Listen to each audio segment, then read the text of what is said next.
A Nashville woman had her power cut off while her kids were trying to attend virtual school, Rory. It wasn't because she hadn't paid her bill. It was because her landlord wanted her out so he could demolish the home. Our investigative reporter Ben Hall sheds light on the disturbing way some renters are evicted even during the pandemic. I mean, it's just disgusting that someone could do anything like this. Gerald Wilson couldn't believe how he was forced out of the home he'd been renting for 3 years. No warning at all.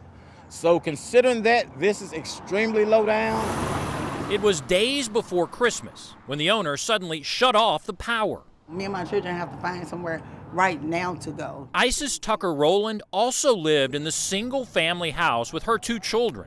I have 2 children that was getting on virtual learning. And then the power shut off in the middle of them. Rowland says she paid $200 rent every week for one of the 4 bedrooms.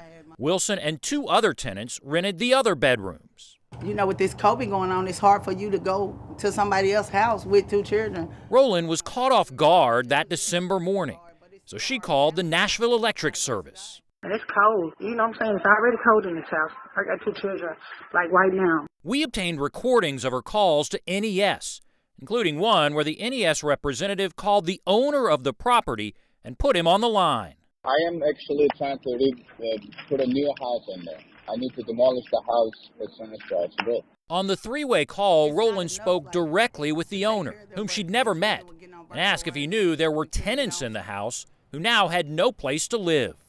It's impossible that there should be somebody's living. There is no any contract. There is nothing that, to my knowledge, is there. The contract, the house is under my name. The NES is under my name. The owner told NES the residents were in the house without his permission and claimed he had told them to vacate the house 60 days ago.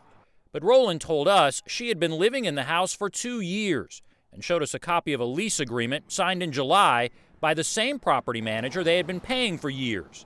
A local church had even used federal CARES Act money to help both Rowland and Wilson pay their rent, which they said had been paid up through the end of the year. So the families here that within the house, we got to try to move by Monday. Not by Monday, as soon as possible. It's very disturbing, and you see more and more of this. Former judge and Metro Councilman Nick Leonardo said there's been a moratorium on evictions because of COVID, and landlords should never cut off power while people live inside the home. But he said some landlords are desperate to get renters out. There's absolutely no way that these people could have been evicted with this moratorium. And so you see desperate times call for desperate measures. And so individuals are taking really egregious actions. And I have 2 children virtual learning. It's tough to hear. It's extremely hard to listen to. We played the call for Councilman Brandon Taylor, who represents the area. These stories happen more than we want to know or more than we think. He says 83% of the people in his North Nashville district rent. He tried to pass a bill in the Metro Council that would have required landlords give more notice to tenants if they plan to sell their property, but it failed.